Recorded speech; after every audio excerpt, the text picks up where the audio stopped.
Welcome to Conservation Management of Monarch Butterfly in the East Bay Regional Park District for Stewardship Seminar 2022.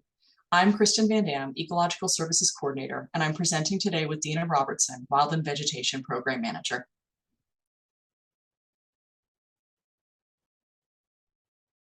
Today, we'll provide an overview of monarch life history and ecology, threats to the species, habitat restoration projects focused on Point Pinole, Coyote Hills, and Oyster Bay in the East Bay Regional Parks, and goals and future actions.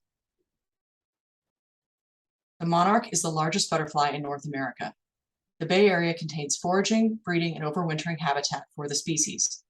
For several reasons, the species has been in decline for decades and has been declared an IUCN endangered species, having declined over 99% from its historic numbers. Despite being such a charismatic species, very little is known about monarchs, what should be done to address threats to them, and even much of their basic ecology. Many mysteries remain unanswered. The main host plant for monarch is milkweed, or Asclepias species. For the caterpillars feed on milkweed, form chrysalises, pupate, and then move coastward to overwinter.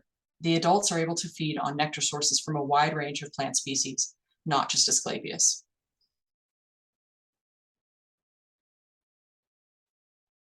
There are two subspecies of monarch broken up into two distinct migrations, eastern and western. The western migration is found exclusively west of the Rockies. It occupies overwintering sites along the coast, to which it exhibits very high site fidelity. The species returns to the same groves year after year and is not known to overwinter anywhere else. The western subspecies is the most threatened. This unique population originates in fir forests in Mexico, migrates north up the coast where it overwinters, moves inland to breed in spring and summer, then returns to the coast to overwinter and begin the journey south. It accomplishes this in 5 distinct generations, none living longer than several months. How each successive generation knows which part of the migration it is destined to complete remains a mystery. It is also not known the extent to which some individuals of the species have become non-migrational. Of the 17 overwintering sites in the East Bay, 4 are located in the East Bay Parklands: Point Pinole, Oyster Bay, Coyote Hills, and Ardenwood. Occupation of these groves has varied from year to year, and numbers are generally very low. We don't know what factors are affecting this. In terms of overwintering numbers, the percentage of the population overwintering in the East Bay represents about 4% of the total overwintering population. These graphs indicate how numbers have declined continuously since 1998. Graph 1B, numbers of overwinterers by site, also illustrates the crash in population that was detected throughout California. These numbers show that Bay Area numbers are small, but they're important.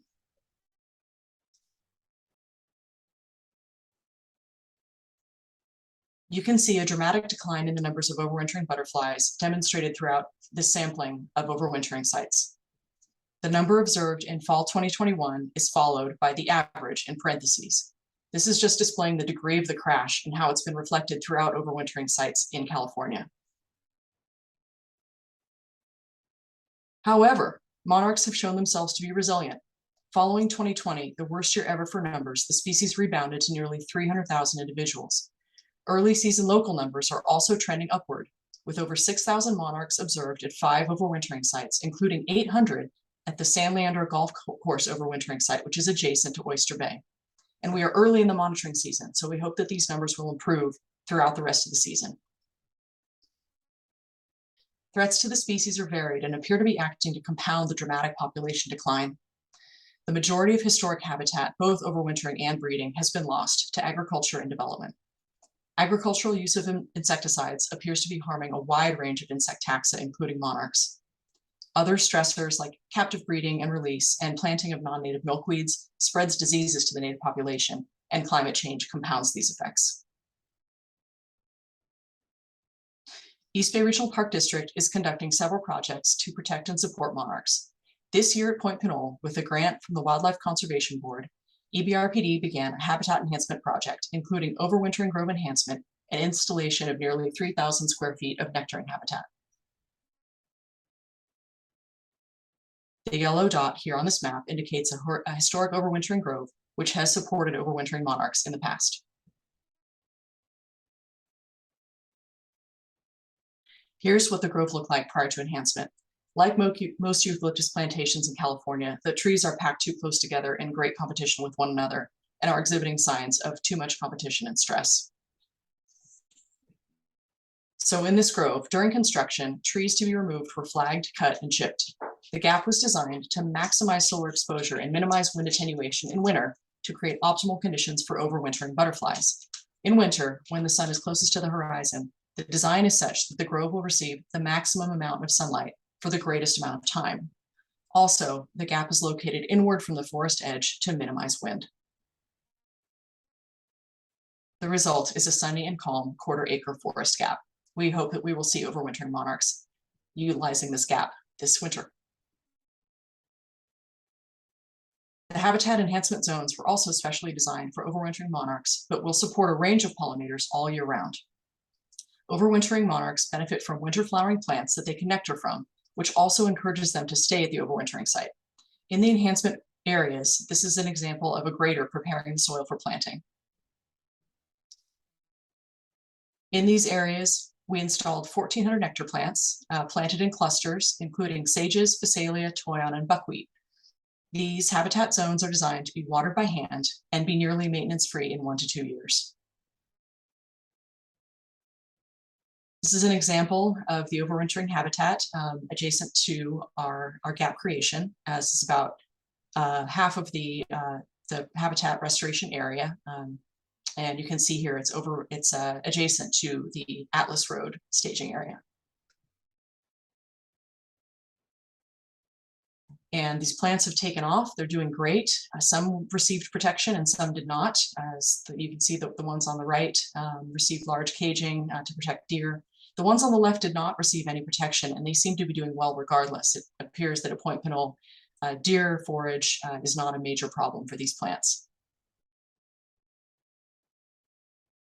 Here's an example of native milkweed that has actually established and started spreading in this restoration area. The original plant was planted by park staff and is part of the habitat zone several years ago. And we hope that we'll start to see this colonization with our other planted species as well. So we hope to see overwintering monarchs using these resources throughout spring, when they will again leave the site and head south on the part of the migration that takes them back to Mexico. The Park District is partnering with the Richmond nonprofit Urban Tilth on their annual Watershed Apprentice program, which trains local young people in habitat restoration. The crew is out at Point Pinole several times a month, assisting park staff in maintaining the habitat zones, and we are very grateful for their assistance. Now, Dina Robertson, Wildland Vegetation Program Manager, will discuss more district projects and next steps. All right, thank you, Kristen. So I'm going to talk to you about 2 sites, Coyote Hills and Oyster Bay. One thing that you'll notice about these sites between Point Pinole, Coyote Hills, and Oyster Bay is how different each one is, and the different challenges and opportunities that each present.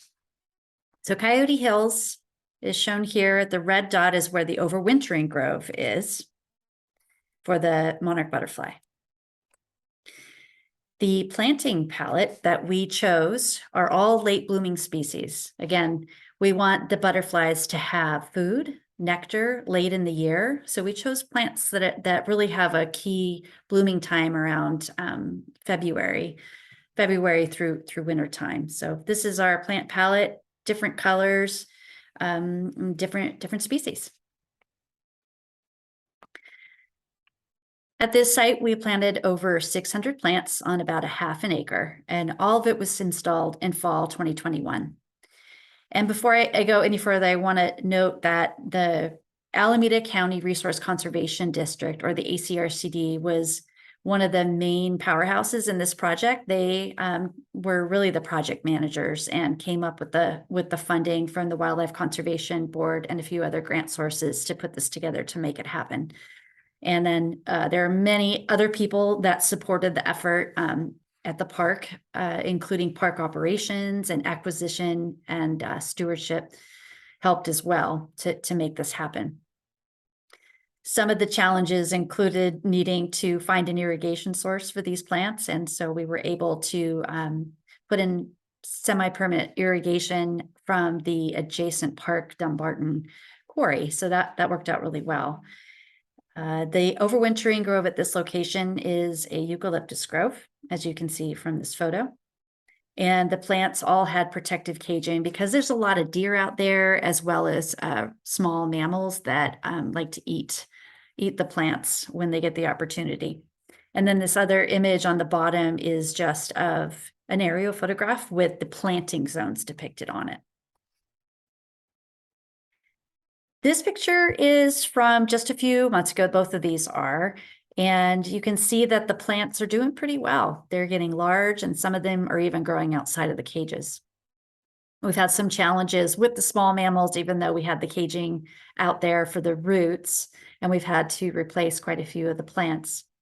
But we're hoping that that will decrease over time with some extra protections around the plants. We do plan on doing future grove management there for the eucalyptus grove at Point Pinole. Kristen mentioned all the work that was done at that grove, and we haven't done anything yet at this grove at Coyote Hills, but we do plan to do that in the future, as well as it includes some future plantings to provide a windbreak for those nectar plants that you see in the image. It's quite windy at Coyote Hills. The next site is at Oyster Bay, and the yellow dot is the overwintering grove there, and it is actually Torrey pines that we have at this site. This is the planting plan for Oyster Bay. You can see that there's a footpath through the middle of it, so park visitors are going to be able to get close to the plants and see the monarchs when they come. I'm very optimistic that they will. And it is the same planting palette that we used for Coyote Hills. We had over 300 plants at this site, over about a half an acre. And these were also installed in 2021 with the same groups of volunteers and also the Conservation Corps. And is also was a partner, the ACRCD also partners with us on this one.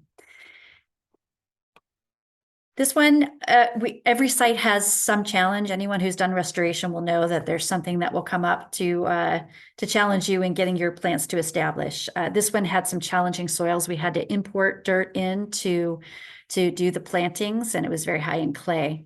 But nonetheless, they are doing really well. Very few plants have died. So it's definitely doing good. And then the Torrey Pine Grove that they're overwintering at will need some work done to it to support the monarchs, and that's another future action. What are some other next steps? So I already talked about the groves, the management of the groves at Coyote Hills and Oyster Bay. And we also want to continue to support operations as site managers of these locations.